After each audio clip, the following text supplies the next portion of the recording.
Sie möchten mehr erfahren über die Warenwirtschaft in Lexbis? Ich habe mir dazu die Iris mitgebracht. Mein Name ist Dirk, wir sind Partner von Haufe, kümmern uns um das ganze Thema Lexbis und haben heute die Warenwirtschaft mal mitgebracht. Iris, was gehört denn insgesamt zur Warenwirtschaft dazu? Die Warenwirtschaft in Lexbis, die besteht aus 5 Bestandteilen. Das beginnt mit dem Lieferantenmanagement, dann dem Modul Einkauf, dann die Lagerverwaltung. Dazu gehört auch der Artikelstamm und die Produkteverwaltung, Ja. Dann das Modul Verkauf und im Prinzip dann endet das ganze Thema mit dem Kundenstamm. Dann wollen wir uns das Ganze einmal von links nach rechts komplett auch so angucken. Fangen wir mit dem Lieferanten an, über Einkauf, Lagerverwaltung, Artikelverkauf zum Kundenstamm. Und ich würde sagen, steigen wir mal in das Thema Lieferanten ein. Was kann ich da erwarten? Was gehört dazu? Das Lieferantenmanagement in Lexbis, das entspricht im Prinzip einem eigenen kleinen CRM-System nur für Lieferanten. Ja. Das heißt, je Lieferant können Kunden, Kontakte und auch Aufgaben hinterlegt werden. Die Aufgabenplanung ist sehr sinnvoll, beispielsweise für die nächste Lieferantenverhandlung, dass die vorgeplant wird, einem Mitarbeiter zugeordnet werden kann. Und je Lieferant kann ich auch Vorgaben hinterlegen, zum Beispiel für den Einkaufsprozess oder auch den Wareneingangsprozess.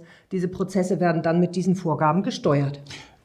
Es ist aber so, beim Lieferanten legst du auch immer andere Sachen noch fest, die dann zum Beispiel die Buchhaltung betreffen und ähnliche Themen. Das heißt, der Lieferant ist an einer Stelle zentral und ich sehe alles rund um den Lieferanten, auch wenn es die Buchhaltung oder andere Module nochmal betrifft, richtig? Ja, der Lieferant ist voll integriert ins gesamte Lexbis-System. Das besteht ja nicht nur aus der Warenwirtschaft, sondern auch aus Buchhaltung, CRM-System, einem Projektcontrolling-System. Und auch da ist der Lieferant voll integriert mit seinen Eigenschaften. Wollen wir uns einmal die Einstellungen beim Lieferanten angucken dass man mal so ein Gefühl dafür bekommt, wie das in Lexbis aussieht? Ja, ich habe eine kleine Systemdemo vorbereitet. Ich zeige das hier mal. Und zwar bin ich hier in der Liste der Lieferanten und ich möchte das mal an einem Beispiel, dem Lieferanten Blitz und Schnell vorführen. Den rufe ich hier mal einmal auf. Ich habe hier oben rechts eine kleine Suchfunktion, klicke hier einfach auf die blaue Nummer und dann habe ich die allgemeine Information zum Lieferanten. Hier sind erstmal die allgemeinen Daten und hier auf der rechten Seite haben wir dann beispielsweise auch die Zahlungsbedingungen. Dies ist jetzt ein Lieferant, der hat eine Nettozahlungsfrist von 30 Tagen mit 2% Skonto, die hinterlegt sind. Das findet man dann in den Zahlungseinstellungen wieder. Da kann ich nämlich das Fälligkeitsdatum ganz einfach umsetzen auf das Skontodatum. Ja. Nur mal als Beispiel. Und im Register Einkauf wiederum finden sich dann die wesentlichen Informationen, die den Wareneingangsprozess steuern. Das heißt, ich habe hier minimale Wareneingangsquoten, maximale Wareneingangsquoten, mit denen ich Unter- und Überlieferungsschwellen festlegen kann. Und ich kann auch definieren, ab wann zum Beispiel ein Wareneingang als komplett gilt. Und die ganzen Einstellungen, auch zum Beispiel für ihn spezifische Lagereinstellungen und so weiter, sind da auch hinterlegt, habe ich gesehen. Dann, was ist denn, wenn du jetzt Lieferanten, das ist ja relativ umfangreich, was sind denn so die Punkte, die aus deiner Perspektive für den Kunden die meisten Vorteile mitbringen und die am interessantesten sind, die dir aufgefallen sind? Das Lexbis Lieferantenmanagement, das ist sehr offen gestaltet. Das heißt, es ist möglich, dass Sie eine Anbindung an Ihr eigenes Mailsystem haben. Ja. Es ist ein Lieferantenportal möglich, in dem der Lieferant sich einloggen kann und seine Aktivitäten, Bestellungen und so etwas einsehen kann. Dann ist auch der elektronische Datenaustausch mit Lieferanten und auch mit Partnern möglich. Und der kann auch direkt über eine Anbindung erfolgen, zum Beispiel per API oder auch elektronisch über Datenverkehr, Stichwort EDI. Springen wir weiter zum Einkauf. Also, wenn ich mir die Funktionen anschaue bei Lexbis, ich würde sagen, da steigen wir auch gleich nochmal ins System ein. Aber vielleicht sagst du mal vorher ganz kurz, was gehört insgesamt dazu? Was sind so die wesentlichen Punkte im Einkaufsprozess, die Lexbis unterstützt? Das Lexbis Einkaufsmodul deckt den gesamten Beschaffungsprozess ab. Das heißt, man kann beginnen mit einem Bestellvorschlag. Wenn man Bestellvorschläge nicht einsetzen will, kann man auch direkt mit der Bestellung loslegen. Das Ganze auch im 4-Augen-Prinzip. Von der Bestellung geht es weiter über den Wareneingang bis hin dann zur Eingangsrechnung, die auch an die Buchhaltung übertragen wird. Und insofern ist auch die Warenwirtschaft im Einkaufssegment voll in Lexbis integriert. Ja, dann würde ich sagen, schauen wir uns einfach mal so eine Bestellung an, damit man versteht, wie der Einkaufsprozess in Lexbis aussieht. Ich führe das mal direkt vor. Ich bin hier in der Liste der Bestellungen und beginne direkt mit dem Pluszeichen eine neue Bestellung anzulegen. Die soll erfolgen bei meinem Food-Lieferanten. Das ist der Food-Lieferant Grüne Wiese. Jetzt werden auch schon die Daten gezogen. Und bestellen möchte ich 3 bestimmte Artikel. Wenn ich die Nummer nicht weiß, kann ich hier direkt die Artikelbezeichnung oder einen Teil davon eintragen. Dann zieht er sich den Artikel automatisch. Ich bestelle hier die Menge von 10 Stück und zu einem Preis von 1,60 €, 1,74 € wurde vorgeschlagen, das war der letzte Preis. Jetzt bekomme ich sie etwas günstiger. Füge den zweiten Artikel hinzu, das werden jetzt die Bohnen. Das geht auf die gleiche Art und Weise. Auch hier bestelle ich 10 Stück. Und da bleibt der Preis bei 1,85 €. Und wenn die Bestellung jetzt fertig ist, dann kann ich sie hier direkt sichern. Das Vorläufig-Kennzeichen, was hier gesetzt ist, ist fürs 4-Augen-Prinzip relevant. Das heißt, wenn ich das jetzt wegnehme, habe ich eine Freigabe dann automatisch hinterlegt. Ja. Dann lass uns mal im nächsten Schritt zum Lager kommen. Der Einkauf ist abgeschlossen, die Waren werden geliefert. Was sind die Hauptthemen, die mit der Lagerverwaltung in Lexbis abgearbeitet werden? Die Lagerverwaltung in Lexbis ist vom einfachen Lager bis hin zum intensiv aufgebauten, hierarchisch aufgebauten, mehrstufigen Lager möglich. Das heißt, es gibt die Möglichkeit, Lagerstandorte, Lager bis hin zu Stellplätzen hinunterzubrechen. Die Lagerhaltung ist stellplatzgesteuert oder aber auch chaotisch. Beides ist möglich. Und was ich auf jeden Fall im Lager habe, ist eine artikelgenaue Bestandsführung in Echtzeit. Lass uns mal reingucken, dass wir sehen, wie man das Lager strukturiert und die Stellplätze strukturiert, wie das aufgebaut ist, dass man das mal nachvollziehen kann. Das führe ich einmal vor. Hier habe ich in Lexbis 3 Lager eingerichtet. Das eine ist ein Speziallager, das ist ein einfaches Lager, welches zum Beispiel für Tiefkühlprodukte hier von mir benutzt wird in der Demo. Und es besteht aus 3 Stellplätzen, einem Retourenlager, dem Verkaufslager und einem virtuellen Lager. Alle diese Lagerplätze werden berücksichtigt für die jeweiligen Transaktionen. Das heißt, ich kann genau definieren, das ist ein Lager, von dem abverkauft wird. Das ist ein Lager, welches nur für Transfers relevant ist. Das kann ich alles ganz genau in Lexbis hinterlegen. Ja. Ein zweites Beispiel, was auch eine schöne Funktion ist, haben wir hier ausgeprägt in unserem Hauptlager. Da haben wir jede Menge Stellplätze hinterlegt. Das wäre zum Beispiel etwas, wenn man ein sehr ausgefeiltes Regalmanagement hinterlegt hat als System für eine Steuerung. Du hast, wir haben das jetzt gesehen, die Dinge, die das Lager ausmachen, sind ja eigentlich die wir in der Oberfläche nicht sehen. Das ist ja so ein bisschen das Thema Automation. Was sind denn da die Dinge, die sich automatisieren lassen? Also was eine praktische Sache ist, ich kann manuell bestellen, wie wir es eben mal vorgeführt haben. Was ich aber auch machen kann in Lexbis ist, dass ich eine regelbasierte halb- oder auch vollautomatische Nachschubsteuerung hinterlegen kann für mein Lager oder auch nur für eins meiner Lager.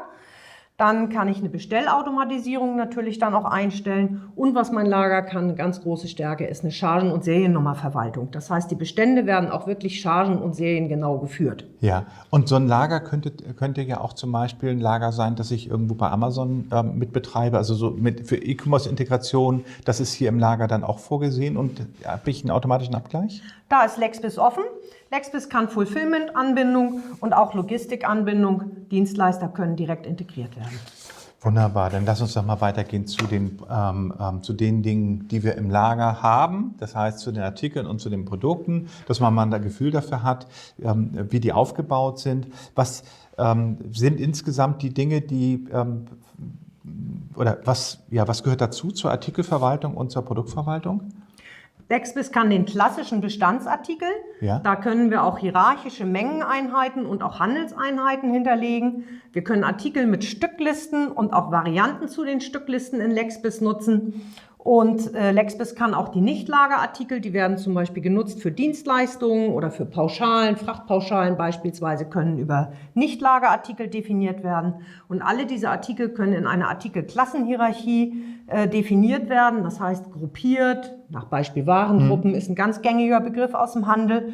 Und pro Gruppe können auch individuelle Eigenschaften für die Artikel hinterlegt werden. Ja, die Artikelanlage, wie funktioniert die? Können wir uns mal so einen Lagerartikel oder Nicht-Lagerartikel anschauen, wie da die Stammdaten aufgebaut sind? Auch das habe ich vorbereitet.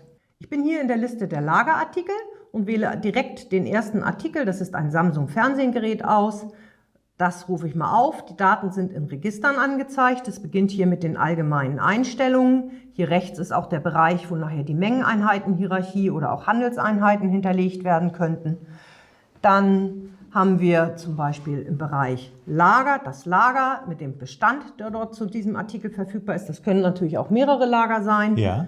Im Bereich Lieferantendetails sehe ich alle Lieferanten, bei denen ich den in der Vergangenheit bezogen habe und auch den letzten Lieferantenpreis dazu. Ja. Das ist mal so ein Beispiel, was auch eine schöne Geschichte ist. In den Eigenschaften hier kann ich gut zeigen, was die individuellen Produkteigenschaften sind. Die sind definiert pro Artikelgruppe, das heißt jetzt hier für Fernsehgeräte beispielsweise die Bildschirmdiagonale, Energieeffizienzklasse, Farben oder auch die Art des Fernsehens und hier rechts könnte auch jeweils ein Bild hinterlegt sein.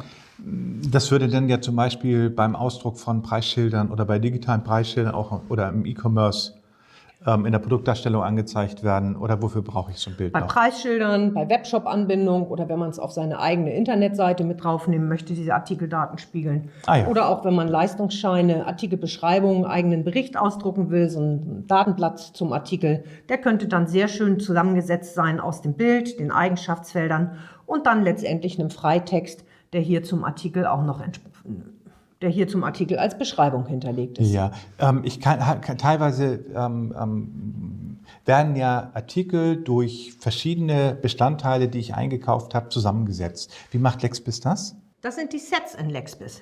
Ja. Sets sind Artikel mit Stückliste, das heißt, ich habe einen Hauptartikel, das ist der auch gehandelt wird, also verkauft wird. Hier in diesem Beispiel ist es meine Gemüsetrilogie.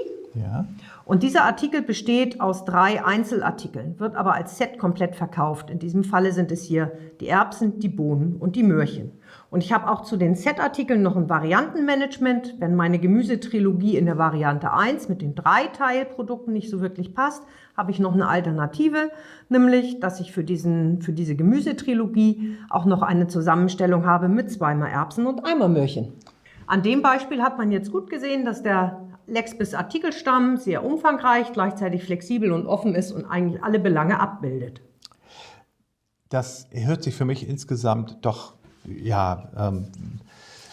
so an, als ob ich damit die meisten Anforderungen heute, wenn ich mit Produkten arbeite, aber auch wenn ich mit diskreter Fertigung arbeite, dass ich die abdecken kann. Lass uns mal ruhig zum Thema Verkauf dann kommen und da mal einsteigen. Magst du mir mal sagen, so ein bisschen, was zu dem Thema Verkauf dann gehört als nächstes? Auch der Verkauf in Lexbis ist als Prozess zu sehen. Das heißt, ich kann mit Angeboten arbeiten oder ich kann direkt mit einem Kundenauftrag einsteigen. Dann kann ich diesen Auftrag beliefern, Komplett- oder Teillieferung oder als Strecke, das heißt direkt vom Lieferanten zum Kunden. Die Belieferung, wenn ich sie aus dem Lager vornehme, kann wahlweise nach Mindesthaltbarkeitsdatum oder FIFO, also First in, First out oder Last in, First out, also nach verschiedenen Entnahmeverfahren erfolgen. Und wenn sie aktiviert ist, dann auch Chargen oder Seriennummern genau. Ja, wenn ich jetzt mit Angebot arbeite, wie funktioniert der Prozess? Können wir das mal sehen? Das geht ganz einfach. Hier habe ich den Bildschirm zur Erfassung von Angeboten und Kundenaufträgen. Es ist eine einheitliche Maske. Ich kann hier über die Auftragsart definieren, was ich denn nun genau machen möchte. Ich lege hier mal ein Angebot an für den Großhandel Neumann. Den Kunden wähle ich aus, der kommt direkt aus meinem Kundenstamm. Und dann kann ich hier in den Belegdetails, ganz vergleichbar wie bei der Bestellung, meine Artikel eingeben. Der Großhandel Neumann, der möchte gerne kaufen die Respirant-Erkältungstropfen in der Menge von 8 Stück. Unten wird auch immer angezeigt, wie viel jetzt jeweils vorrätig ist, wie viel verfügbar ist. Das heißt, sie unterscheiden sich die Mengen, weil ja auch schon eine Reservierung durch andere Aufträge vorliegen kann.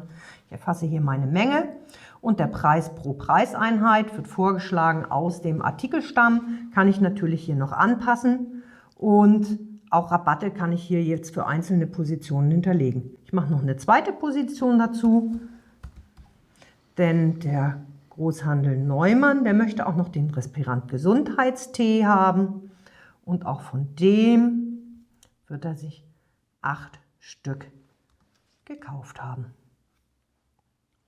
So, dann wird hier gesichert und das Angebot ist erfolgt. Wenn der Kunde das jetzt kauft, dann kann ich das direkt hier in einen Auftrag überführen, über das Aktionsmenü. Die Daten werden übernommen in einen neuen Lieferauftrag, sodass keine separate Erfassung notwendig ist. Und auch den kann ich jetzt direkt umwandeln in eine Lieferung. Ich kann mein Versanddatum hier auswählen. Das geht heute raus. Und bei der Lieferung berücksichtigt Lexbis auch automatisch, dass diese beiden Produkte chargengesteuert sind. Man sieht das hier sehr schön an dem Beispiel, dass er automatisch die Bestände aus den entsprechenden Chargennummern genommen hat. Und das passiert dann auch nach dem Prinzip, wie das beim Lager vorgegangen ist. Also wenn der ein First-in, First-out hat, dann schlägt er hier die entsprechende Charge vor, oder? Ja, so habe ich es in der Chargensteuerung hinterlegt. Ja, wunderbar. Bei den Rabatten hast du jetzt gesagt, du kannst da einen Rabatt manuell hinterlegen. Wo kannst du Rabatte noch überall zuordnen? Lexbis hat ein ausgefeiltes Rabattkonzept. Das heißt, ich kann für einzelne Positionen Rabatt hinterlegen. Ich kann für den gesamten Beleg einen Rabatt hinterlegen. Und was ich auch kann, ist kundenspezifische Rabatte. Das heißt, es gibt da richtig eine Rabattsteuerung, die dann entweder automatisch greift oder manuell, dass ich das direkt eintrage in den jeweiligen Beleg. Ja, nochmal als so, Ausnahmerabatt quasi. Ja, nochmal so 3, 4 Besonderheiten gegenüber vergleichbaren Systemen. Was zeichnet Lexbis da aus? Lexbis kann einmal das starke Rabattkonzept, dann die auftragsbezogene Beschaffung und auch die Rechnungsbündelung. Das heißt, es können mehrere Rechnungen für Aufträge zusammengeführt werden in eine Sammelrechnung. Und was natürlich beim Verkauf auch ein ganz wesentlicher Punkt ist, es kann Webshop-Anbindung kann ermöglicht werden und auch Channel Advisor können bedient werden, wenn beispielsweise über Amazon oder Otto Ware verkauft wird. Wunderbar, dann gehen wir mal weiter in meinen Vorschlag, dass wir in unserer Kette, die wir am Anfang ja in diesem Spannungsbogen oder in dem Prozessbogen, den wir am Anfang aufgezeigt haben, wir kommen beim Kunden an. Den Kunden haben wir ja zum einen im CRM-System schon angelegt und jetzt, wenn wir die Warenwirtschaft angucken, dann geht es ja um ganz andere Prozesse und ganz andere Dinge sind rund um den Kunden wichtig. Was gehört jetzt alles in der Warenwirtschaft zum Thema Kunde? Was beschreibe ich da alles? Was gehört dazu? Schon ohne CRM-System ist die Lexbis Warenwirtschaft sehr umfangreich. Das heißt, ich kann pro Kunde mehrere Standorte oder auch Adressen hinterlegen, beispielsweise unterschiedliche Adressen für Rechnungsstellung, für Belieferung, für Ansprechpartner, Kontakte, Aktivitäten und auch Aufgaben kann ich zum Kunden hinterlegen, beispielsweise Terminierung für irgendwelche Gespräche, die mit ihm geführt werden. Und ich habe auch jederzeit den vollen Überblick über Angebote, Aufträge, Lieferungen und Rechnungen. Ja, ich brauche aber an der Stelle das CRM eigentlich nicht zwingend. Das ist keine Voraussetzung dafür. Das CRM-System ist eher eine Ergänzung zur Lexbis Warenwirtschaft, weil es den Vertrieb unterstützt. Das ist ein vertriebsunterstützendes Modul, welches eigentlich der Warenwirtschaft vorgeschaltet ist. Wunderbar. Ich würde sagen, wir gucken uns zumindest mal 1 oder 2 Kunden an in der Anwendung, damit man das mal gesehen hat, was daran alles festgelegt wird und was da dazugehört. Hier in der Kundenliste suche ich jetzt den Kunden Neumann heraus. Das ist der Großhandel Neumann.